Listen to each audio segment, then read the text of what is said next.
খুঁজে পাবেন না। আমরা এখানে দাঁড়িয়েছি আমাদের নতুন এই প্রকল্পটি হস্তান্তর দ্বারা আদর্শ মুক্ত করা হোক। আমরা যারা এখানে উপস্থিত হয়েছি আমাদের এই আত্মীয়রা সবার মধ্যে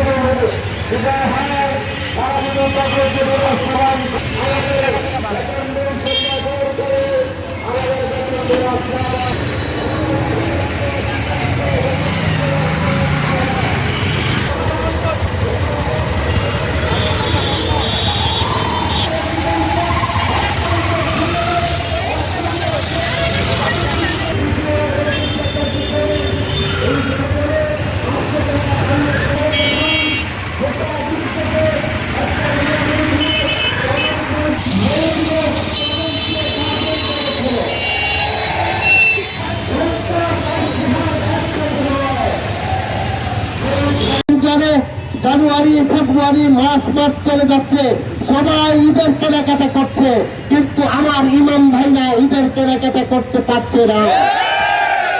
৩৩ বছর প্রকল্পে থাকার পরেও নিজের পরিবারের কাছে নিজের চাকরির কথাটা বলতে পারছে না। এই ঈদে জামা জুতো অ্যাক্সেসরিজের ডিসকাউন্ট। ৩৩ বছর এদেশের জন্য খেদমত করার পরেও একটি যুক্ত গ্রেড ভিত্তিক বেতন ভাতা তারা পাচ্ছে না।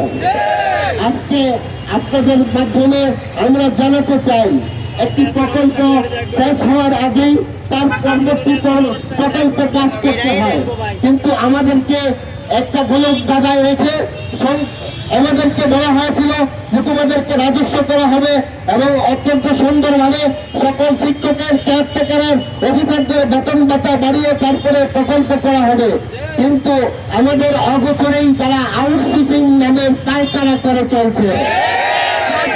শহর থেকে এই ১৬ অঞ্চল থেকে গোটা চাঁদপুর জেলার ইমামদের পক্ষ থেকে একটা ধরে প্রয়োজনে আমরা জীবন দেবো, আউটসোর্সিং হতে দেবো না।